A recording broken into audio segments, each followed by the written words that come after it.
नमस्कार, मैं रचना शर्मा चढ़ती कला टाइम टीवी देख रहे सभी दर्शकों का स्वागत करती हूं। आप देख रहे हैं हरियाणा के समाचारों की शुरुआत से पहले एक नजर आज की मुख्य सुर्खियों पर।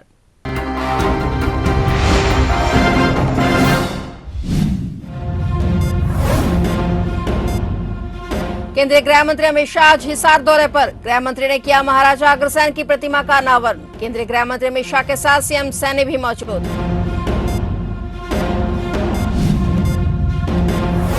चैत्र नवरात्रि के दूसरे दिन माता मनसा देवी दरबार पहुंचे मुख्यमंत्री सैनी। माता मनसा देवी के दरबार में लगाई हाजिरी। पत्नी संघ शक्तिपीठ मनसा देवी के दरबार में की पूजा अर्चना।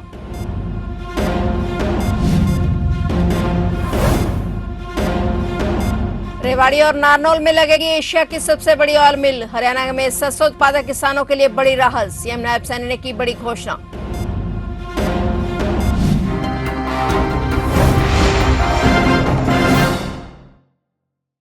और अब समाचार विस्तार से।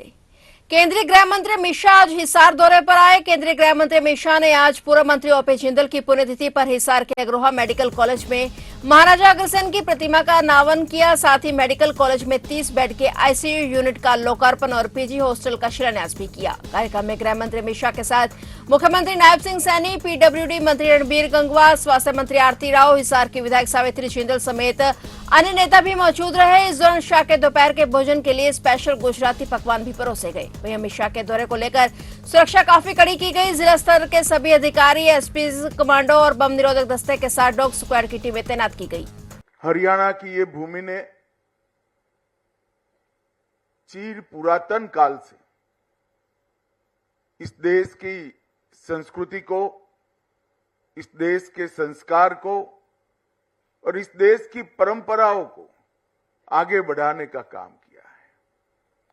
महाभारत काल से लेकर आजादी के संग्राम से लेकर आजादी के बाद के 76 साल में हरियाणा का योगदान हमेशा एक छोटे प्रदेश के रूप में सीमांकन होने के बाद भी देश के बड़े बड़े राज्यों से बहुत ज्यादा रहा है।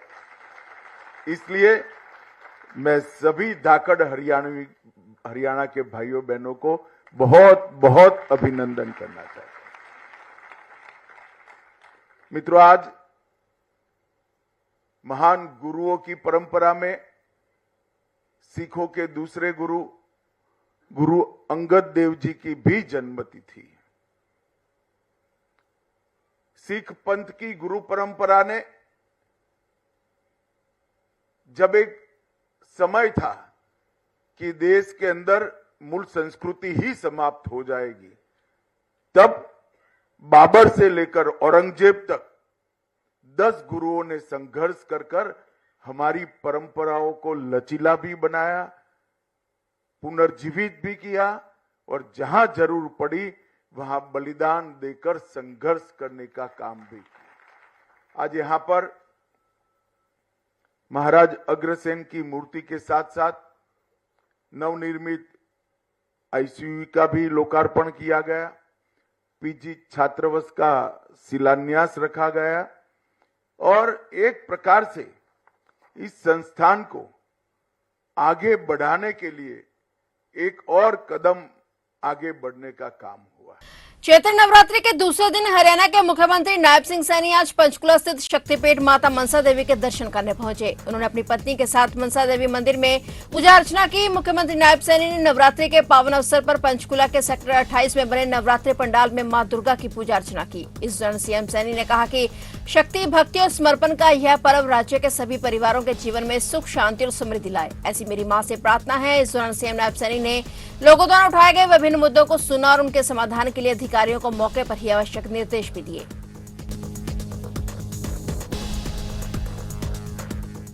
मुख्यमंत्री नायब सिंह सैनी ने किसानों को बड़ी राहत देते हुए 2 बड़े ऐलान किए हैं। सीएम नायब सैनी ने कहा कि हरियाणा में सरसों का उत्पादन करने वाले लाखों किसानों के लिए प्रदेश सरकार ने कुरुक्षेत्र में बड़ी ऑयल मिल तथा रेवाड़ी और नारनौल में एशिया की सबसे बड़ी ऑयल मिल लगाने की परियोजना तैयार की है। इस परियोजना को जल्द ही अमली जामा पहना दिया जाएगा और इस परियोजना से लाखों किसानों को फायदा होगा। इन सभी किसानों की फसल एमएसपी पर खरीदना सुनिश्चित किया जाएगा। अहम पहलू ये है कि हरियाणा देश का पहला ऐसा राज्य है जहां किसानों की सभी फसलें एमएसपी पर खरीदी जा रही हैं।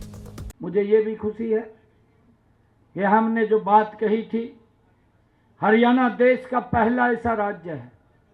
हमने इसी कुरुक्षेत्र की पवित्र भूमि से मैंने उसकी अनाउंसमेंट किया था।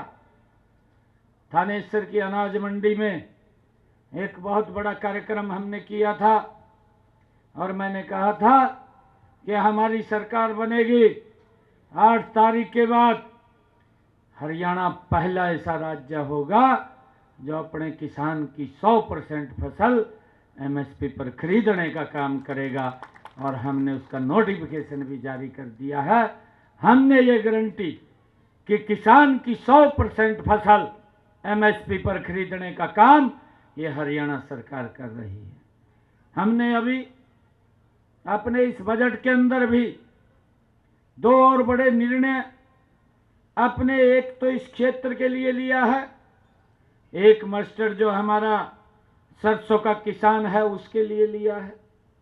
2 बड़े निर्णय लिए।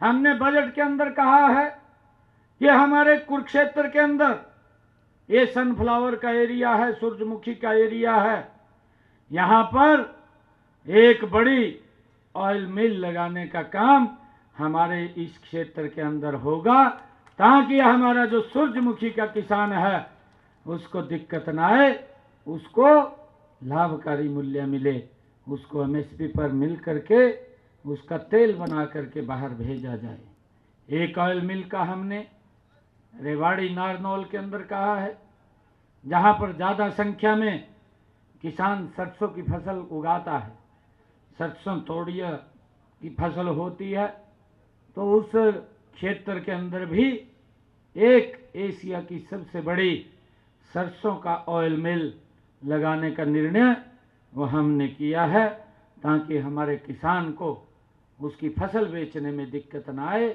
उसको लाभकारी मूल्य मिले। ये निर्णय हमने किया है। हरियाणा के मुख्यमंत्री नायब सिंह सैनी ने कहा कि हरियाणा सरकार ने गांव कोल्हापुर में 2 करोड़ 83 लाख रुपए के बजट से गांव के विकास कार्यों को करवाया जा रहा है। मुख्यमंत्री ने गांव के विकास के लिए 21 लाख रुपए के विकास कार्यों के लिए मौके पर ही पंचायत के खाते में भेजे और साथ ही मुख्यमंत्री ने सरपंच द्वारा रखी गई सभी मांगों को पूरा करने का आश्वासन दिया। विकास कार्यों में पैसों की कोई कमी नहीं रहने दी जाएगी। मुख्यमंत्री नायब सैनी ने गांव कोल्हापुर में धन्यवाद दौरे के दौरान ग्रामीणों को संबोधित किया। इससे पहले मुख्यमंत्री सैनी को स्मृति चिन्ह और शाल भेंट कर सम्मानित किया गया। मुख्यमंत्री ने कहा कि चुनाव के दौरान प्रदेश की जनता से जो वादे भाजपा ने किए थे उनको सरकार द्वारा फैसला लेकर धरातल पर लागू किया जा रहा है। मैंने कहा है कि हमने एक से बढ़कर के एक फैसला हरियाणा प्रदेश के हित के अंदर लिया है, गरीब लोगों के हित में लिया है। हमने कहा यह सरकार हरियाणा प्रदेश के गरीब के लोगों की है और ये गति से चलेगी, चल रही है, कोई दिक्कत नहीं है। विधानसभा 70 में ही चलते हुए मुझे खुशी है, प्रधानमंत्री आवास योजना के तहत 151 करोड़ रुपया मैंने लोगों के हरियाणा प्रदेश के खाते में डालने का काम किया है। 151 करोड़ रुपया।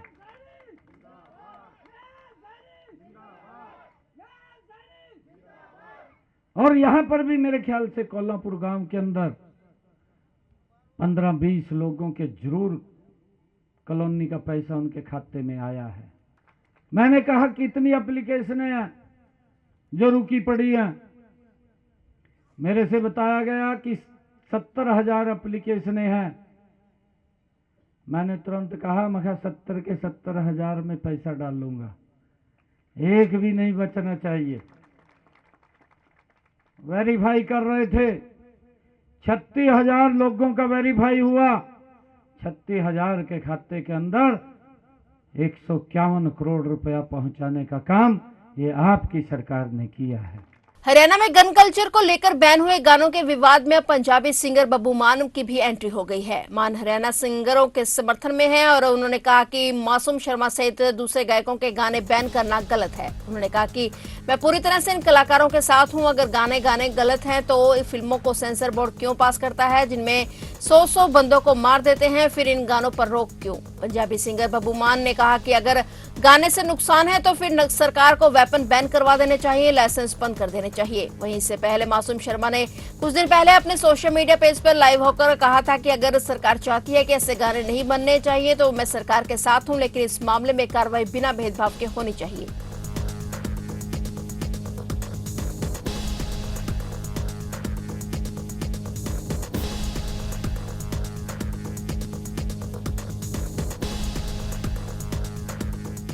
हिमाचल प्रदेश के कुल्लू जिले के प्रसिद्ध धार्मिक पर्यटन स्थल मणिकर्ण में रविवार को बड़ा हादसा हो गया था। गुरुद्वारे के पास अचानक भूस्खलन होने से 6 लोगों की मौत हो गई, जबकि कई अन्य घायल हो गए थे। वहीं पता चला कि मृतकों में 3 हरियाणा के युवक थे जो हिसार के रहने वाले थे। मृतकों की पहचान हिसार के तारानगर निवासी मनीष, हांसी निवासी गुलशन, मूल रूप से बरेली, और हिसार के ओम विश्वविद्यालय की छात्रा दिनता के तौर पर हुई है। ये सभी छात्र हिमाचल घूमने के लिए गए ग्रुप में शामिल थे, मगर मणिकर्ण गुरुद्वारे के पास 17 छात्रों के ग्रुप में से 4 सड़क पर किनारे चलने लगे, और जहां रविवार शाम को लैंडस्लाइड में पहाड़ से भारी भरकम पेड़ ऊपर गिर गया और तीनों छात्रों की मौके पर ही मौत हो गई। हिमाचल में हुए इस हादसे को लेकर हरियाणा में शोक की लहर है।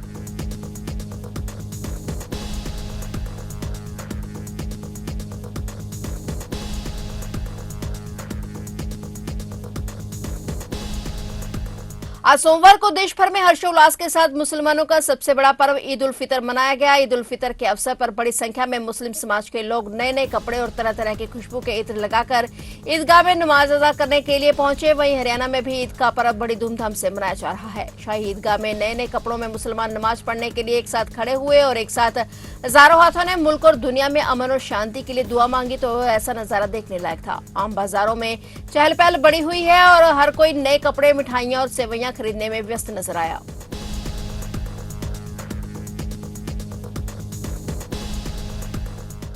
सोनीपत के नाथूपुर संबोली इंडस्ट्रियल एरिया में उस समय सनसनी फैल गई जब अमेरिकन बेडिंग नाम की फोम फैक्ट्री में अज्ञात कारणों के चलते आग लग गई। देखते देखते आग ने विकराल रूप धारण कर लिया। आग लगने की सूचना मिलने के बाद सोनीपत दमकल विभाग की गाड़ियां आग पर काबू पाने के लिए पहुंची, लेकिन आग पर काबू पाना मुश्किल हो गया। गनीमत यह रही कि आग लगने के तुरंत बाद सभी कर्मचारियों को बाहर निकाल लिया गया। वहीं होम फैक्ट्री में अचानक से आग की विकराल लपटें उठने लगे, जिसके बाद लोगों में हड़कंप मच गया। लोग यहां वहां भागने लगे, आग बुझाने की कोशिशें करने लगे। इसके साथ ही दमकल विभाग को आग को जानकारी दी गई और जिसके बाद दमकल विभाग की गाड़ियां मौके पर पहुंची और आग पर काबू पाने की कोशिशें की गई। सोनीपत, बहालगढ़ और झज्जर से भी गाड़ियां मौके पर पहुंची। हरियाणा में अब कुछ ही घंटों में टोल प्लाजा से गुजरना महंगा हो जाएगा। प्रदेश के टोल प्लाजा पर आज 31 मार्च की आधी रात से नए रेट लागू हो जाएंगे। एनएचएआई ने सभी टोल प्लाजा पर बढ़े हुए रेट की लिस्ट जारी कर दी है। एनएचएआई द्वारा टोल प्लाजा से गुजरने वाले वाहनों के लिए शुल्क की नई दरें लागू कर दी गई हैं और इसी कड़ी में रामायण टोल प्लाजा की नई दरें व्हीकल की कैटेगरी के मुताबिक एक दिन के लिए आना जाना 95 रुपए से लेकर 940 रुपए तक हो गया है।